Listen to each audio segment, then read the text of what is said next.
Kia ora te whānau, ai ho karaiti ko Andrew Doubleday aho. Today we're looking at the Gospel for Sunday the 23rd of July. It's Matthew 23 verses 24 to 30 and 36 to 43. It's known as the parable of the weeds, or as it used to be called, the parable of the tares. It's a parable in two parts. The first part, verses 24 through to 30, are simply the parable. The second part, verses 36 to 43, a few verses later, are Jesus' explanation, which he gave later in the day to his disciples. What I'm wanting to do is to deal with this in two separate parts, just the way we find them. But I want us to note something before we start. This is something about someone sowing weeds immediately after good seed has been sown. In the same field, unseen, at night, it's an act of malevolence. The Greek word used here for weeds is zizanium. Now, it's consistently translated today as weeds, a kind of generic word that could mean virtually anything. Eugene Peterson, on the other hand, uses the word thistles in the Message. But yet, as we look back at start, we'll say with the King James Version of 1611 and 1769, it uses the word tares. Young's literal translation of 1862 uses the word darnel. The Revised Version of 1881 uses tares. The Marshall Interlinear, which I use quite a bit, is 1958, uses tares. The New English Bible of 1961 uses darnel. These old translations are all saying the same thing, and they're referencing a specific weed. I'd encourage you to listen for a couple of moments to William Barclay. The tares were a weed called bearded darnel. You get that? Tares darnel. Lolium temulentum. That's its name. In their early stages, the tares so closely resembled the wheat that it was impossible to distinguish the one from the other. When both had headed out, it was easy to distinguish them, but by that time the roots of the wheat and the tares were so intertwined that the tares could not be pulled up and weeded out without tearing the wheat out with them. Now, I'm aware that I also read somewhere else that not only were the roots entwined, the roots of the tares were longer and stronger. But back to Barclay. The wheat and tares could not be safely separated when both were growing, but in the end they had to be separated. The separation had to be made because the grain of the bearded darnel is slightly poisonous. It causes dizziness and sickness and is narcotic in its effect. And even a small amount of it has a bitter and unpleasant taste. In the end, it's usually separated by hand. Levison describes the process. Women have to be hired to pick the darnel grain out of the seed, which is to be milled.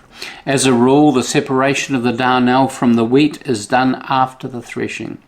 By spreading the grain out on a large tray which is set before the women, they are able to pick out the darnel, which is a seed similar in size and shape to the wheat, but slate grey in colour. So then, the darnel in its early stages is indistinguishable from the wheat, but in the end it has to be laboriously separated from the wheat, or the consequences are serious. So, with that background, I'm going to ask you to listen simply to Jesus' giving of the parable. But what I'm also going to ask you to do is to kind of park the explanation that Jesus himself gives. If you've got that sort of sitting in your heart or mind, I'm inviting you just to put it aside and allow the parable to speak to you simply as if you're listening to it for the first time. How does it strike you? So here we start. Verse 24 of Matthew 13. Jesus put before them another parable. The kingdom of heaven may be compared to someone who sowed good seed in his field. But while everybody was asleep, an enemy came and sowed weeds among the wheat, and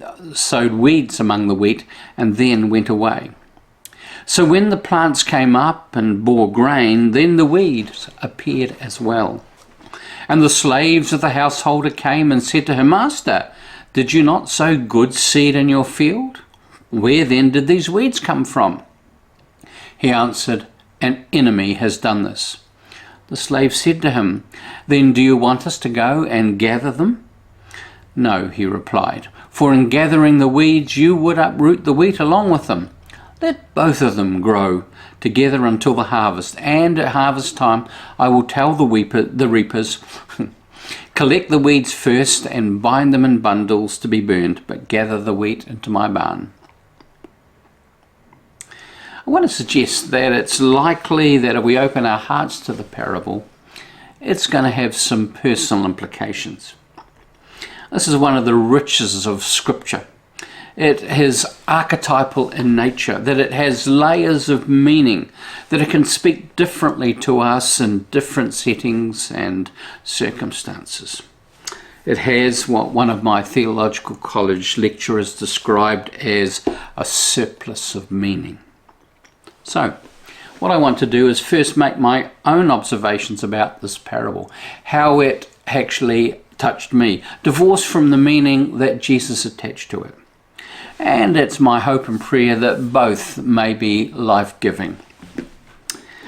I take it that the good field is me, at least the raw essence of who I am. And Jesus sows the good seed. Then, unbidden, the evil one sows the bad seed. Now, there is no sense of a fault attached to the field. It's not the field's fault that the bad seed was sown. So, no sense of fault attached to me. This is done in the dead of night. And we see both the good and the bad seed appearing. We see the fruit of that.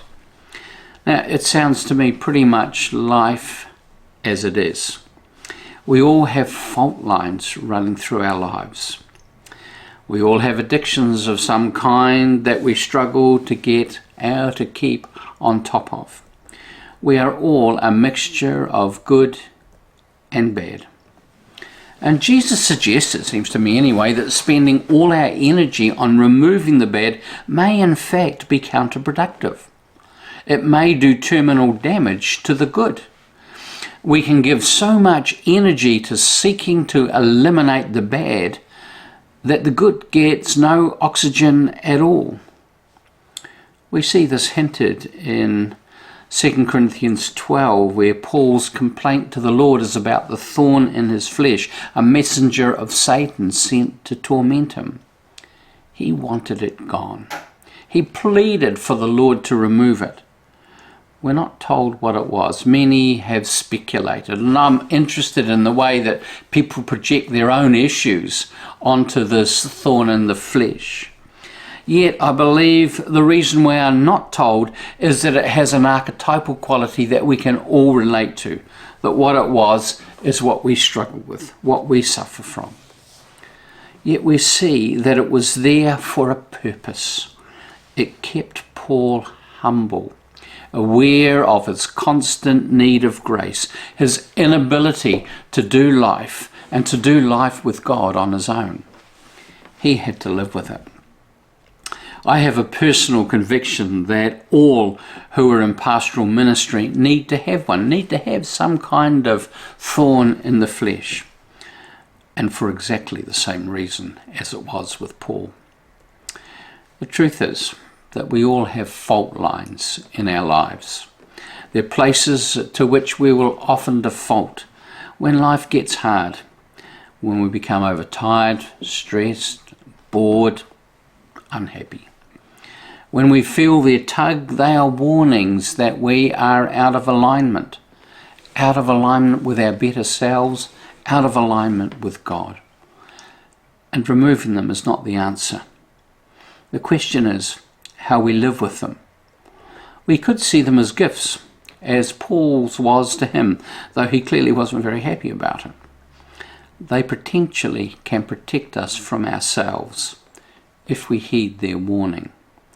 Alternatively, we can allow them to destroy us. I appreciate the insight of Greek Stoic philosopher Epictetus, where he says, "You become what you give your attention to." Epictetus challenges us. Are we going to feed and resource the wheat, the good, or feed and resource the weeds, the bad? Reminds me of the story of the boy sitting on his granddad's knee. Each one of us has two dogs inside fighting, says the granddad, a good one and an evil one. Which one wins? Asks the boy. The one we feed.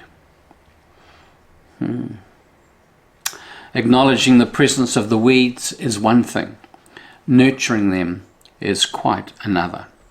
In the first instance, they might serve us. In the second, they destroy us and leave us with nothing. So while the weeds may remain, we get to choose how much attention we give them and the function that they fulfill in our lives. Now, the interpretation given by Jesus, which is quite different. Verse 36 of chapter 13 through to 43. Then he left the crowds and went into the house, and his disciples approached him, saying, "Explain to us the parable of the weeds in the field." He answered, "The one who sows the good seed is the Son of Man. The field is the world, and the good seed are the children of the kingdom. The weeds are the children of the evil one, and the enemy who sowed them is the devil. The harvest is the end of the age, and the reapers are angels. Just as the weeds are collected and burned up with fire, so will it be at the end of the age.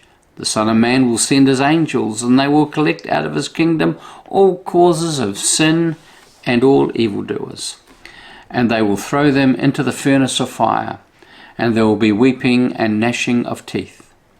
Then the righteous will shine like the sun in the kingdom of their Father. Let anyone with ears listen." So, we now look at the parable through Jesus' eyes, through the lens that he provides. This is a picture of the kingdom of heaven. And we find that the kingdom of the evil one coexists right alongside it, right among it. It is sown right amongst us. We all know this to be true. It's why we partition ourselves off one from another, from people who see differently from us. Tragically, even within the church, we judge that those who worship differently, who vary in their doctrines from us, who are more liberal or more conservative, depending on where we sit on the spectrum, and we kind of push them aside and separate from them. We automatically conclude that they are wrong simply because we know that we are right. It's a simple binary choice. In our current day, we see that this line is being inextricably intertwined with politics. We align ourselves with one side or the other of the political spectrum as a matter of faith. So we find ourselves in increasingly polarized times, judging ourselves to be the wheat, the good, and the others as the weeds, the bad, as ourselves as God's chosen and the others as the unworthy, the damned. Yet we have room to move. I look back over the course of my life and see significant shifts. My understanding has changed. I see more, I understand more, I embrace more.